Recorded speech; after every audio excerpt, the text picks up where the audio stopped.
everyone, it's Justine, and today I'm designing a card for the Suzy Stamps August stamp of the month that says, "May your anchor be tight, your cork be loose, your rum be spiced, and your compass be true." If you're interested in the Stamp of the Month program at all, you pretty much get a stamp sent to you every single month. You can sign up for the whole year or sign up for a quarter, and I'll have the link below if you're interested at all. This is the card that I created using both the August and July Stamp of the Month, and I used 3 types of ink to make this card, and they're all Suzy Stamps ink bites. One is Mermaid Mist, then Dewdrop is the blue, and pink is the Wild Watermelon.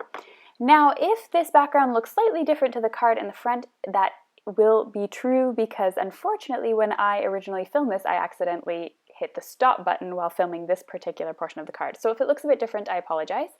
I'm just randomly stamping here in the 3 different colors this compass, and this is actually the July stamp of the month. So if you sign up for the 3rd quarter or if you sign up for the full year, you'll be able to get this stamp as well as this month's sentiment.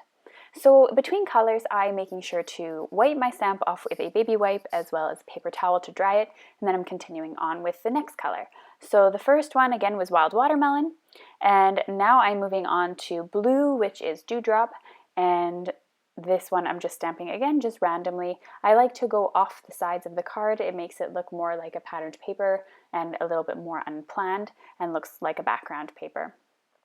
And now because I'm doing this again, I did this a second time, I accidentally stamped this one too close and 2 of them end up overlapping, but you wouldn't be able to tell because the sentiment would have covered it up anyway.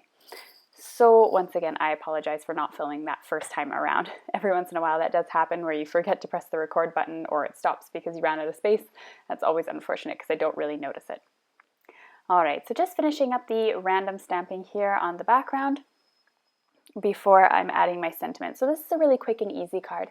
The panel I'm stamping on right now measures 4 by 5¼ inches, and the card base I'm going to be using measures a little bit larger than that, so it leaves a nice white frame around it.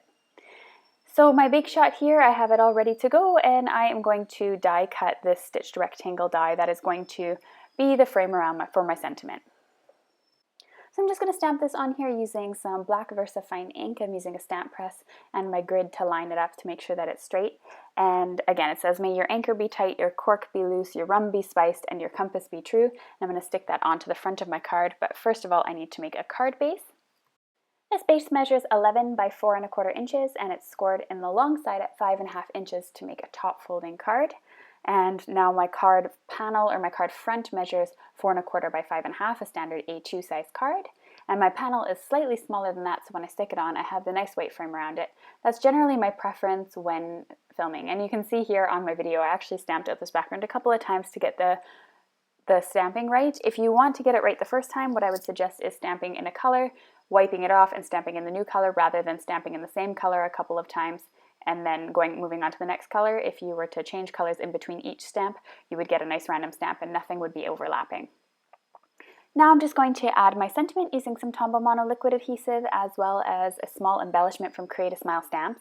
It's this little chipboard wave I thought would look really cute on the card itself. So that's the end of today's card tutorial featuring the August stamp of the month. Remember, all the information is below. All the supply list and video details are listed below in the video description as well as on my blog. Up at the top, you can click to check out my blog. You can click on the moving video to check out my last So Suzy video, or you can click on the subscribe button to subscribe to my channel. Thank you so much for watching, everyone, and I will see you in a couple of days for another video.